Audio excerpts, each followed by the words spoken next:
God and the Buddha, two approaches to absolute truth. Since the dawn of time, humanity has sought the answer to one ultimate longing, the absolute truth. Some lift their eyes to the heavens and call this source God, the Creator, the boundless love, the eternal Satguru of the universe. Others turn inward and discover the light within themselves through the Buddha, the enlightened one, the supreme wisdom, who saw the very essence of suffering and the path to liberation. On one side is the call of faith and love, on the other, the torch of wisdom and enlightenment. At first, the two paths seem separate, even opposed. Yet, when followed to the very end, we realize both are but two perspectives on the same absolute truth, beyond all names, beyond all concepts. Part 1. God, the path of faith and love. In the theistic traditions, God is not only a powerful being, but the very foundation of existence itself. God is not simply a person above, but the principle that embraces and sustains the universe. In Christianity, God is called the Alpha and Omega, the beginning and the end. In Islam, Allah is the light of the heavens and the earth. In Hinduism, Brahman is regarded as the ultimate reality, while all phenomena are but waves on the ocean of Brahman. Though expressed in different languages, the essence is the same. There exists a supreme reality beyond human intellect that both brings the universe into being and sustains it. If the Buddha calls humanity to turn inward and realize truth through self-awakening, the path of God begins with faith. Faith that there is a supreme being who protects and guides, and that humanity is the object of his infinite love. This love is unlike worldly love. It does not rest on conditions or demand reciprocation. In Christianity, it is called agape, unconditional love. In Hinduism, it is bhakti, devotion that dissolves the small self into the greater self. In Sufism, the mystical branch of Islam, the soul is likened to a lost lover, while God is the eternal beloved. The parable of the prodigal son in the New Testament is a testament to this. The son squandered his inheritance in reckless living. Returning home in poverty and shame, the father did not scold him but ran out to embrace him, preparing a feast and celebration. This image represents the love of God, excluding no one, calculating nothing, arms forever open wide. The saving power of love. In times of suffering, human reason often fails, but the faith that God loves us can become a lifeline. Many who stood at the edge of despair, even death, found extraordinary strength by silently calling his name. This love has a transformative power.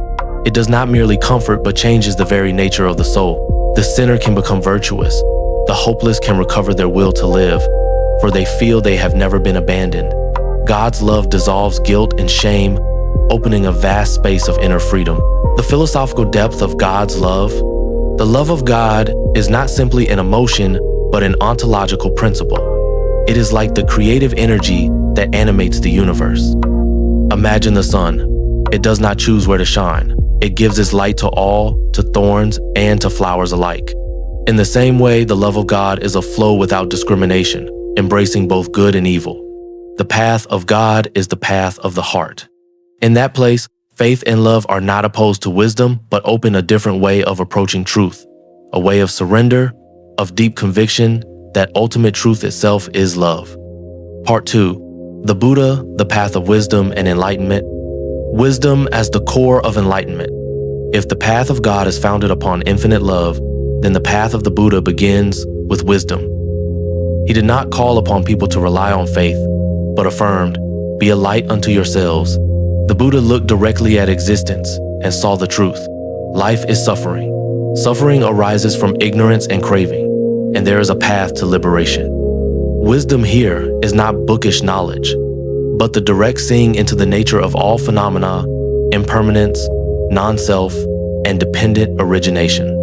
On the night of his enlightenment beneath the Bodhi tree, the Buddha did not receive a revelation from some higher being. He attained ultimate wisdom through profound self-examination and insight into the entire flow of birth and death. This is the key point. Enlightenment is seeing, not something that is given. The path of insight.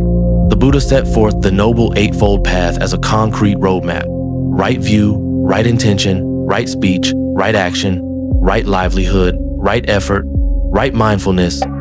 and right concentration.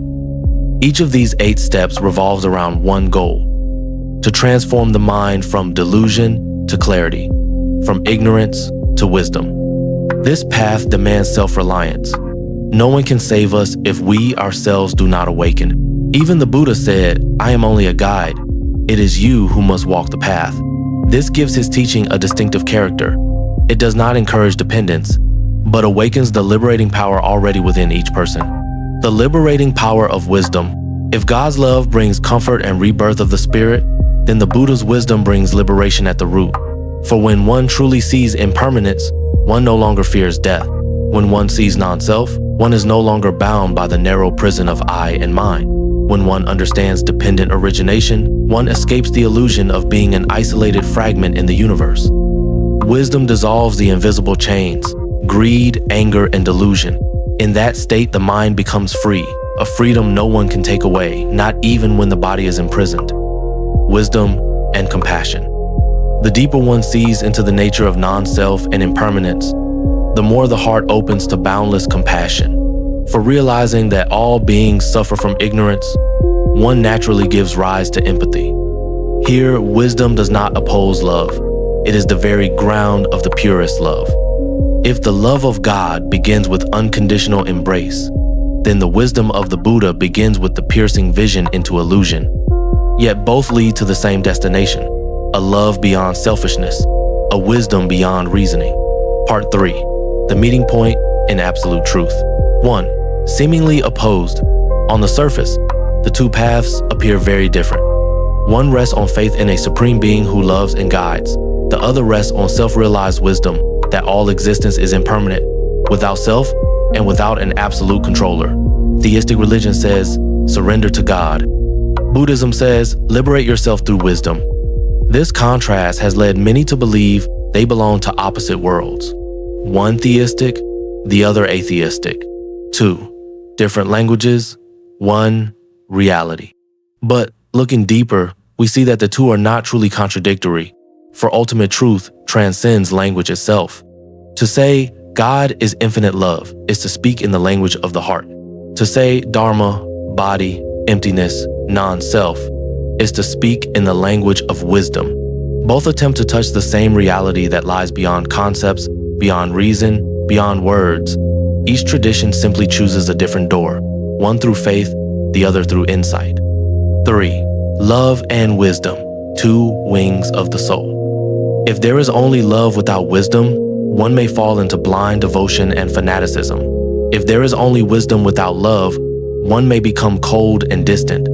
Therefore, the love of God and the wisdom of the Buddha can be seen as two wings of the soul. Only when both wings are open can the human spirit soar into the sky of ultimate freedom. An intriguing point: despite their differences, both paths lead to the same inner state, silence of the heart. The believer in God, in deep prayer, eventually enters silence, where they sense the vast presence. The Buddhist practitioner, in deep meditation, also enters silence, where wisdom shines forth. And in that silence, love and wisdom are no longer separate. There remains only one reality, without name, without form, yet filled with light and peace. From the outside, God and the Buddha may look like two opposing directions, one theistic, one non-theistic. But the deeper we go, the clearer it becomes. They are simply two expressions of the same absolute truth. The love of God is the light embracing the soul. The wisdom of the Buddha is the torch illuminating the path. When the light and the torch meet, darkness vanishes. The final truth does not lie in the names God or Dharma body, but in the union of love and wisdom. And when the soul realizes this, there is no longer distance between teacher and disciple, between seeker and goal. There is only one imperishable reality, where love and wisdom merge as one.